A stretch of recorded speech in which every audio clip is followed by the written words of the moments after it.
Is the Take 5 a modern take on a 5-voice polysynth from sequential? Maybe it is. Maybe it's a sort of modern day Prophet. I'm not saying it's a replacement of the Prophet in any way, but you know, it's got a different form factor. It's for a different audience. Perhaps people use synths differently than they used to in the past. So as I say, is this a modern take? I thought I'd just listen to the sonic characteristics in this really quickly and just go through the oscillators and the filter just to see what the main differences are, if any. And I've not done this yet, so looking forward to seeing what happens. So should we start off by taking a look at the oscillators?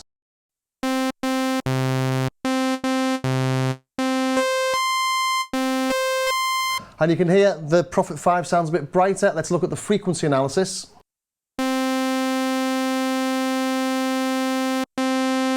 Yeah, there's a real big roll off there on the Take 5 over about sort of 8K, is it?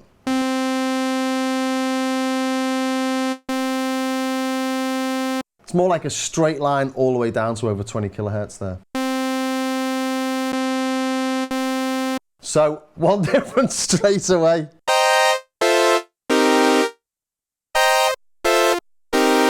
Yeah, when you play chords in particular, you can really hear it, can't you? But up until that point to about 8 or 10 kilohertz, they're very, very similar. Listen to something low.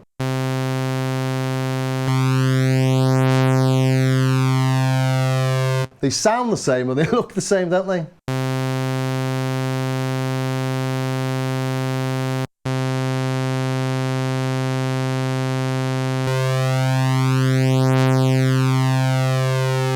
So sonically, there are differences there straight away. I'll just quickly go over what we've got on the oscillators. Obviously on the Prophet 5, we've got a sawtooth and a square, and we can blend those two. Let's have a listen to the square.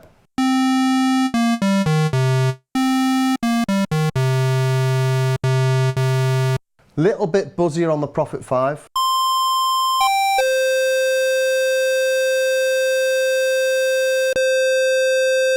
And again, it's a lot brighter on the Prophet 5 if you look at the top end of that frequency analysis.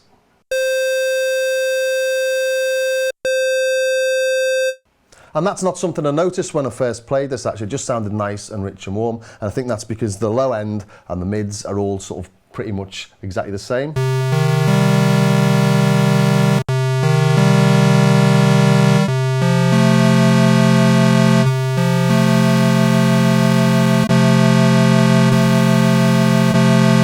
Although when you stick them together, the Prophet 5 does sound more open because you've got a lot more of those higher frequencies. So we can blend signals between these. On the Prophet 5, we can have the sawtooth and the square. It goes quite loud. On this, we can blend between the sawtooth and the square here.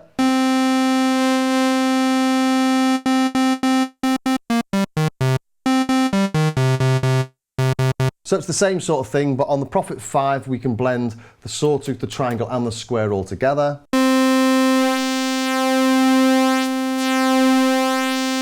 You can't do that on the Take 5, but you do have a sine that you blend through to the sawtooth, through to the square, and then through to nothing, a tiny pulse.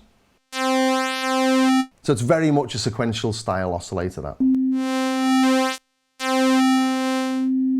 They're both identical on the Take 5, except for we do have a sub on oscillator 1. On the Prophet 5, they're slightly different. But again, I'm not expecting them to be exactly the same. No one does. They're the specs. They're completely different synths. But, you know, sonically, can the Take 5 stack up? And I think it's not actually bad at the minute. If a little duller. And they are different. We don't have a low frequency mode on the Take 5, but we do have LFO2, which is a pair voice LFO, so you can do similar sort of things with it, and you can disengage the keyboard from both the oscillators as well. So loads of stuff that you can do and look into, but as I say, I'm not going to go into all the various details on these because there's spec sheets for that. Should we take a listen to the filter then?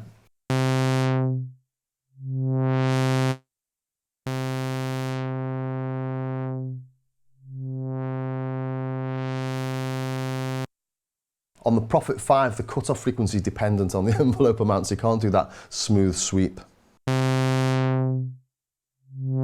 From right to the top, right to the bottom, like you can on the Take 5. Like you can on most modern synths, or all modern synths.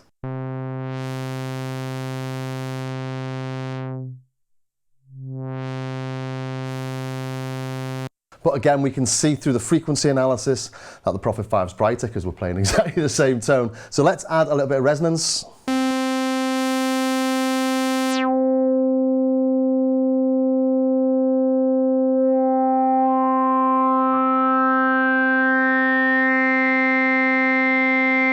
And you notice straight away there, if you've played the Prophet 5 before, that we're getting a nice smooth transition through those frequencies, whereas on every other Dave Smith instrument I've played, or sequential instrument, they tend to quantize to semitones, so that it makes tuning the filter easy, but not as nice for doing this.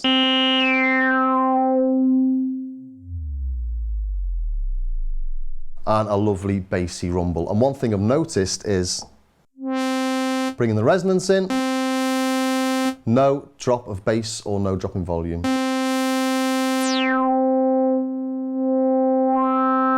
Which is great because on the Prophet 5, massive drop. But we're getting a lot more resonance.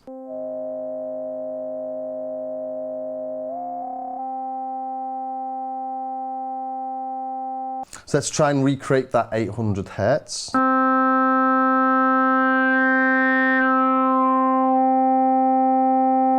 The resonant peak there is only just above the fundamental.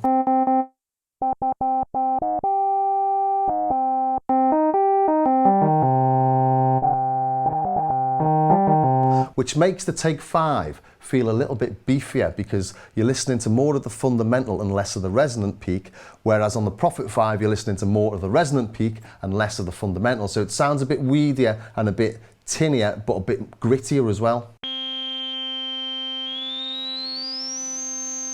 And watch your ears. Off it goes into the stratosphere. There's a huge drop off there as it gets to about 18 kilohertz, isn't there?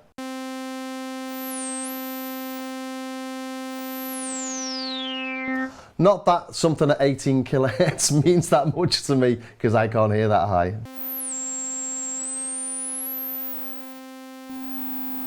Listen to that sizzle.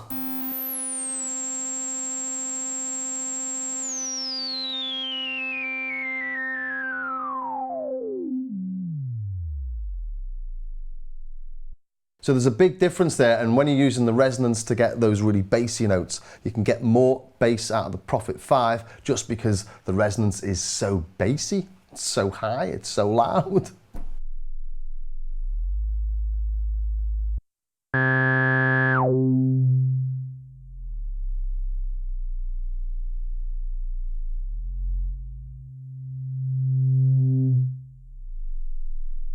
So you can see when I'm trying to get those really bassy tones between sort of 50 and 100 Hertz here, I can't get them because the resonant peak isn't loud enough.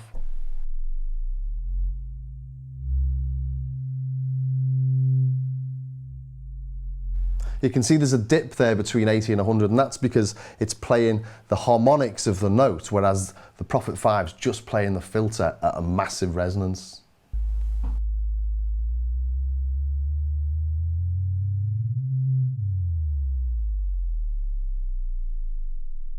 So there is a definite difference with the filter. Should we try a little bit of FM then? Okay, I've set them up with a sawtooth on oscillator 1 and a square on oscillator 2, an octave lower. So let's modulate oscillator A with oscillator B on the Prophet 5. I'll turn oscillator B off because that's what happens on the take 5.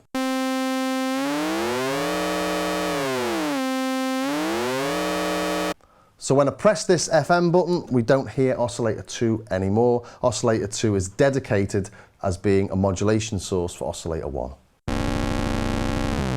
And this becomes the modulation amount.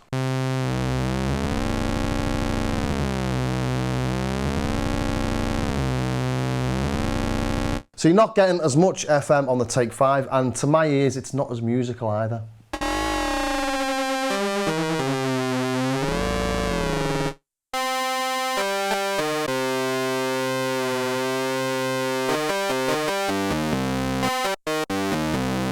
So that's almost in tune, whereas this mean, I might be able to get it closer, but just throwing it together on the Prophet 5 gives me something usable. It's a bit more difficult on the Take 5. Yeah, I can't quite get there. And looking at the rest of the polymod section, we've got the filter through the polymod on the Prophet 5, and we can modulate the filter with oscillator 2 on the Take 5 by going into the modulation routines.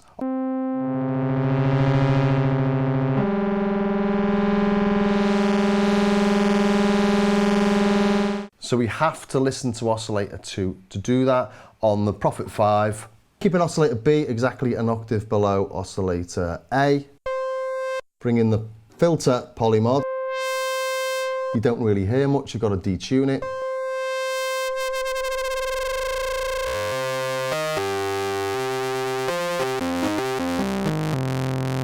So that's modulating the filter, not modulating the oscillator. Try that on this.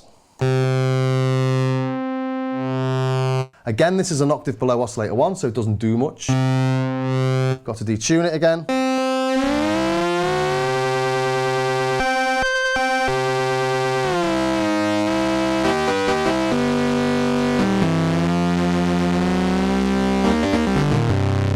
So again, you can do stuff on the Take 5 that you can do on the Prophet 5. Obviously there's loads more things. There's 16 modulation slots and you can modulate the modulators and stuff like that in this. Prophet 5 is very basic, but I did wonder when I got the Take 5 if it could do polymod, and the answer is yes. It's not identical, it doesn't do exactly the same thing, but it does do polymod. You can modulate the frequency of oscillator A, the pulse width of oscillator A, and the filter of oscillator A in this. And what are my final thoughts?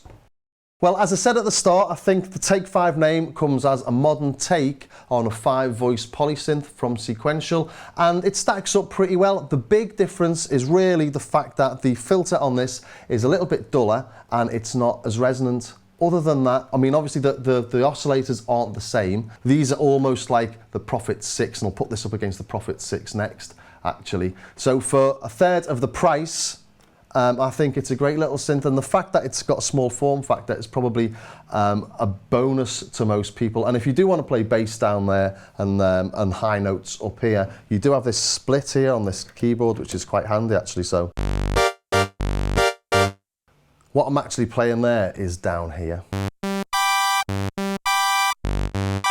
So you can see how I'm playing the low notes, but I'm much more squished up on the keyboard.